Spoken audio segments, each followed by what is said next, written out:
you know, it's nice that people want to see George. So, you know, I'm just glad he wasn't screaming his head off the whole way.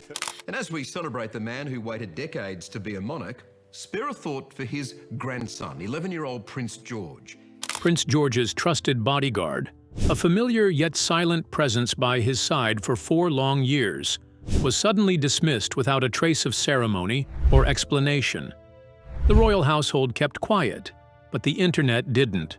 Within hours, footage of the ex-guard's next move swept across social media like wildfire, leaving royal watchers stunned and critics scrambling for answers.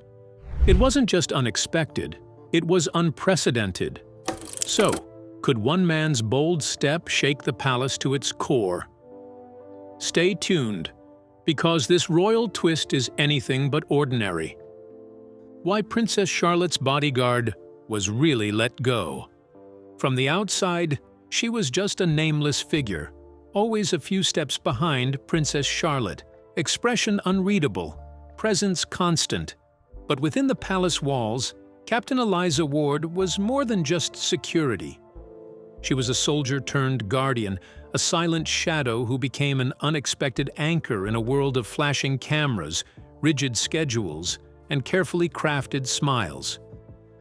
When she first arrived at Kensington Palace 4 years ago, it wasn't just another assignment. Something about it felt deeper, more personal. And from the moment she knelt down to meet a timid 3-year-old Charlotte eye to eye, something unspoken passed between Charlotte's royal life was carefully orchestrated. Public waves, posed portraits, dresses chosen by stylists. Something that would later be deemed both powerful and problematic. But behind the palace doors, she was still a child, curious, sensitive, and sometimes overwhelmed. Eliza saw it all. While others gave instructions, Eliza gave space. She watched quietly, stepped in gently, and understood when to simply be there. From calming Charlotte's panic before public events to sneaking away for ordinary weekends in hoodies and ice cream cones, Eliza helped Charlotte feel like a person, not just a princess. But not everyone saw this as loyalty. Some in the palace whispered that Eliza was too close, too involved. Most notably, Lord Hensley, a rigid traditionalist, believed Eliza had blurred the lines. He didn't like that Charlotte would look to her instead of a tutor or official. Meetings Eliza once attended quietly disappeared from her calendar. Her reports began going unread. Still, Eliza didn't push back. She remained present but unobtrusive, always stationed where Charlotte might need her most. Even Charlotte, young as she was, noticed the coldness growing around Eliza. One night, while drawing on the carpet as Eliza polished her gear, Charlotte quietly asked why people didn't like kindness. Eliza smiled and shifted the topic, but that moment revealed how deeply their bond had rooted itself, through subtle moments, not spoken promises. By the time Charlotte was old enough to recognize how rare Eliza's presence was, the situation had worsened. Lord Hensley was now actively monitoring Eliza's every move, interpreting her quiet warnings and protective instincts as boundary violations. In his mind, she wasn't safeguarding the monarchy. She was interfering. What had started as admiration was now labeled inappropriate closeness. Then came the tipping point. A quiet night away from the palace, some say unplanned, others whisper, it was Eliza's idea to give Charlotte a break. Regardless of the truth, it triggered swift action. No formal announcement. No explanation. Just like that, Eliza Ward was gone. But here's where the story took an unexpected turn. What Eliza did next, after years of silence and service, sparked something no one at Kensington anticipated. Photos, a cryptic post, a gesture that reached viral status within hours. Was it a farewell, a message, or a warning cloaked in subtlety? The palace remained silent, but the internet didn't. And as Charlotte grows older under the same spotlight, one question lingers louder than ever. Did the royal household protect her, or push away the one person who truly did. But what really drove Eliza away?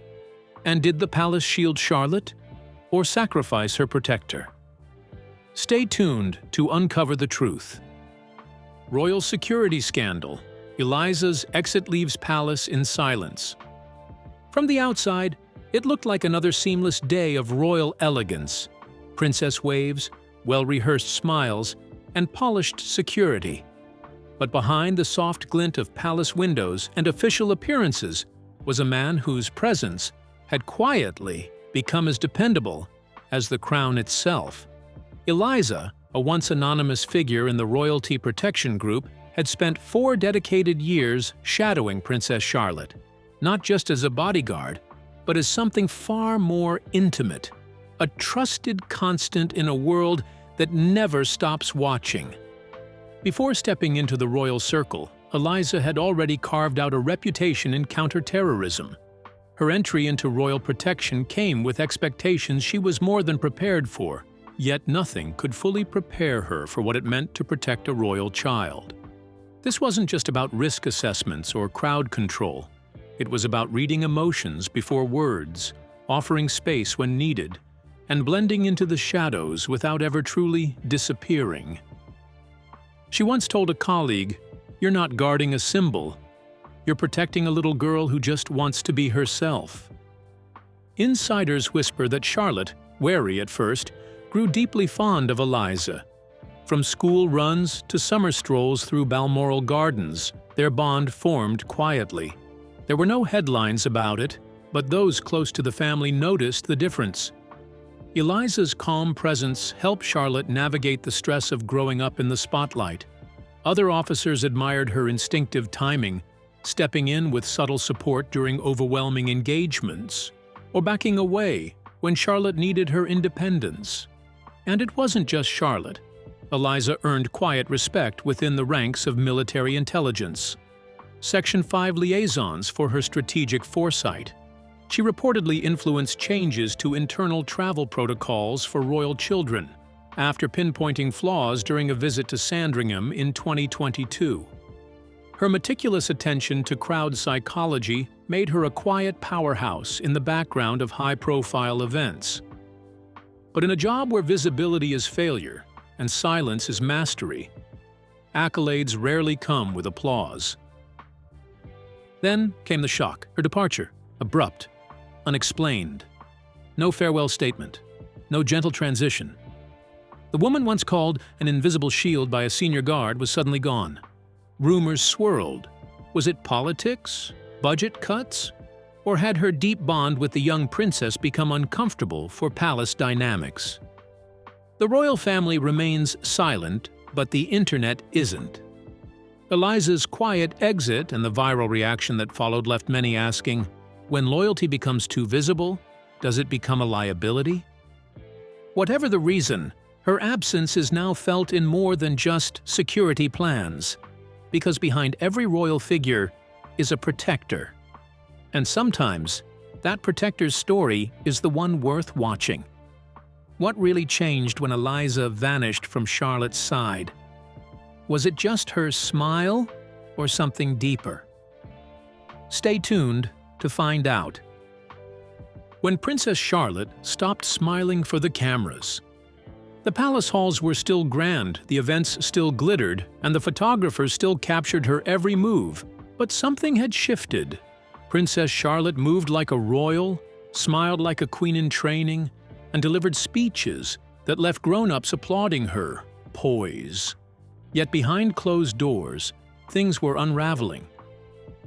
The moment Eliza was dismissed from her post, after 4 quiet but deeply loyal years by Charlotte's side, the magic of the palace dimmed. At first, no one noticed. New bodyguards came and went, dressed sharply and trained well, but distant, cold. They followed protocol, but didn't see her.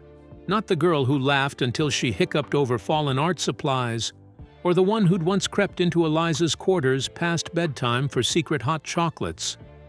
They were protectors by profession, but not companions. And Charlotte, she wasn't a statue to be guarded. She was a girl with thoughts, ideas, emotions, and questions. She began writing, not emails, not statements, letters, dozens of them. None were sent. All addressed to Eliza, stashed in the same wooden box once shared between them for chocolates and handwritten jokes during exam season.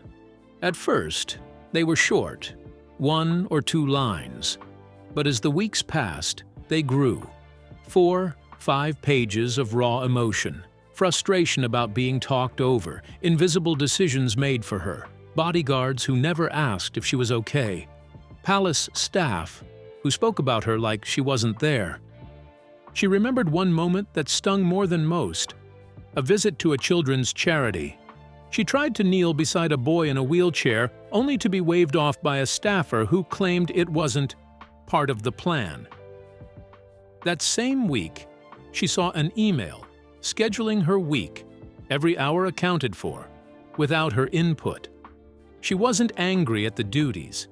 She was angry at being excluded. Her letters turned reflective. One described feeling like a stranger in her own skin. Another confessed to pretending to be fine so no one would worry. In public, she grew even more composed, but her pen, in private, revealed a girl on the edge of becoming something more.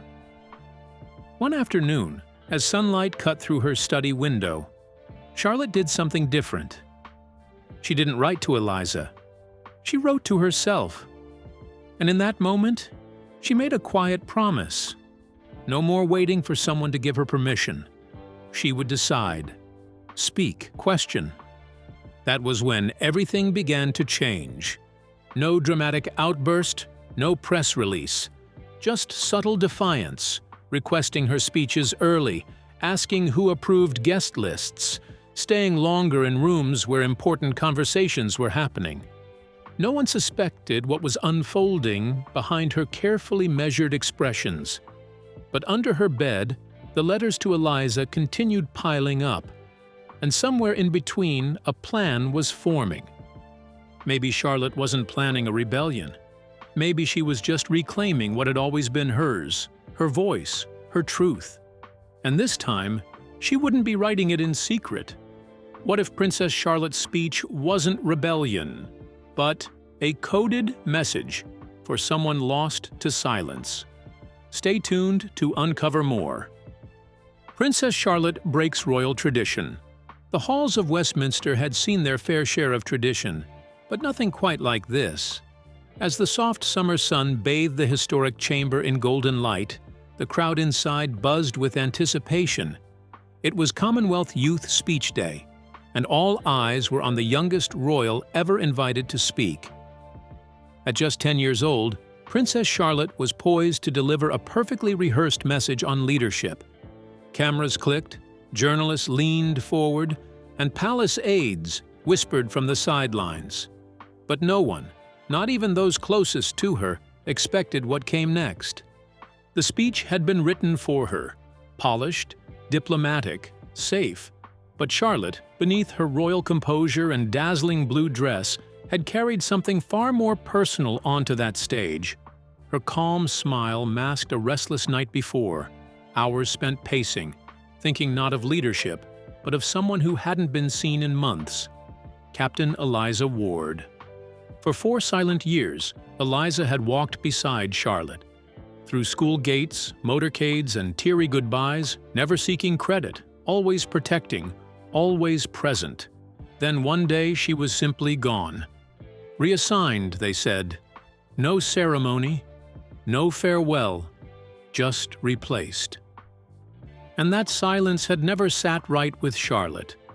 So when she stood before the crowd, papers trembling in her hands, she made a quiet decision that would ripple far beyond those polished floors. She looked up, skipped over the expected words, and began to speak, not about duty, but about loyalty, not about leadership in power, but in presence. She told the story of Eliza, how the quiet courage of one woman had left an imprint no crown could replace. The room stilled. Even seasoned reporters lowered their pens. Her voice cracked, but she didn't stop. She spoke of safety, of kindness, of moments behind palace doors no one else ever saw. She thanked Eliza publicly, naming the protector the palace had tried to forget. Tears welled, not just hers. The audience rose in applause, slowly, then all at once. Not because she was a princess, but because she had spoken with truth. What followed was a media frenzy no one could have staged. That raw, unscripted moment spread like wildfire across social platforms, aired on global news, and reached corners of the internet untouched by typical royal content. Viewers didn't just see a princess. They saw a child with a fierce memory, a deep heart, and a refusal to let someone be erased. And somewhere, perhaps in a quiet cottage or rooftop far from the palace, Eliza Ward may have watched it all unfold. She may have cried. She may have smiled. But one thing was certain. The world now knew what Charlotte had always felt. She wasn't just protected. She was cared for. So when Charlotte walked off that stage, she hadn't just finished a speech. She had rewritten the narrative, not out of rebellion, but remembrance. And in doing so, she gave the monarchy something they couldn't plan for: humanity, loyalty, and a moment that history won't soon forget. But what made Princess Charlotte abandon her script for a heartfelt tribute that shook the internet? Stay tuned to find out. Charlotte's tribute to a silent guardian. As soon as the applause faded and the cameras lowered at Westminster Hall, something unexpected began to unfold. Not in the way of scandal or protocol breach, but in the quiet aftermath of a princess's brave departure from script. Princess Charlotte, now 4 years into public duties, did more than address a crowd. She sparked a global moment. Instead of the polished speech approved by palace aides, Charlotte chose her own words. Nervous but composed, she spoke with emotion about loyalty, courage, and a woman who had stood by her side, not in titles or tradition, but in quiet strength: Captain Eliza Ward. The audience wasn't the only one taken aback. A mobile phone recording of her unscripted tribute surfaced online and spread like wildfire. Twitter lit up. TikTok flooded with edits set to emotional music. Instagram stories pulsed with hearts, crying emojis, and the hashtag #ThankYouEliza. But as the public fell in love with the raw sincerity of the moment, palace insiders were rattled. By dawn the next day, royal staff were in a frenzy. Heated debates echoed through quiet palace corridors. Some viewed Charlotte's move as reckless, others as revolutionary. Though the official statement praised Charlotte's leadership, it notably omitted Eliza's name, a silence louder than words. The internet, however, didn't forget. Clips of Eliza, once just a shadow in Charlotte's security detail, began surfacing. One video showed her guiding a tearful Charlotte away from a frenzied crowd. Another captured Eliza calmly, shielding the young royal from pushy photographers. She wasn't just doing a job.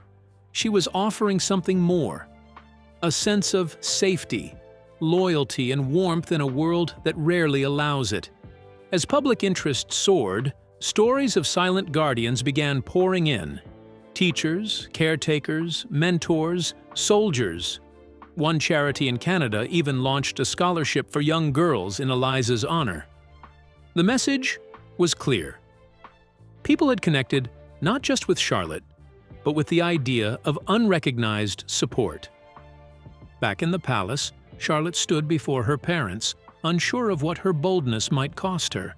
But instead of scolding, there was silence. A gentle hand from her mother. A proud look from her father. No lectures, just quiet understanding. And with that, Charlotte knew she had done something right. Far from London, in a small pub tucked in the countryside, Eliza watched Charlotte's speech on a muted screen. Her eyes welled up, not from fame or recognition, but from something far deeper. Messages pinged her phone, but she stayed silent. She didn't need to explain. Her gentle smile said it all. Charlotte hadn't just thanked her in front of the world, she had seen her. And for Eliza, that was everything. Princess Charlotte's heartfelt tribute stirs silent tears in a countryside pub and rattle palace walls? Stay tuned. The story behind Princess Charlotte's unexpected tribute. A young princess with a voice that shook the world. News anchors couldn't stop replaying the moment, and social media erupted with admiration as viewers, young and old, connected to her courage and authenticity. Among those moved were veterans and everyday heroes who saw in Charlotte's words a reflection of their own sacrifices, silent and unseen. This ripple of recognition extended beyond the speech itself. Letters and colorful cards poured into the palace from children and adults alike, many praising Charlotte's bravery while sending love and support. But beneath the public applause, the palace halls buzzed with tension. Some senior staff questioned the princess's unplanned outburst, worried about breaking tradition and stirring unrest behind closed doors. Meanwhile, far from the grandeur of the palace, Eliza Ward, once a devoted bodyguard to the royal family, watched the unfolding events quietly from her modest home. Known for her steadfast loyalty and discretion during her 4 years of service, Eliza never sought the spotlight. Yet Charlotte's words seemed to reach her unexpectedly, acknowledging the sacrifices of those like Eliza who protect from the shadows. Then came a delicate invitation, bearing the princess's simple signature, inviting Eliza to a low-key ceremony honoring unsung heroes. No grand fanfare, no cameras, just heartfelt recognition. This intimate gesture spoke volumes, bridging worlds of royal grandeur and humble service. For Eliza, it wasn't about fame, but the quiet power of being seen and valued.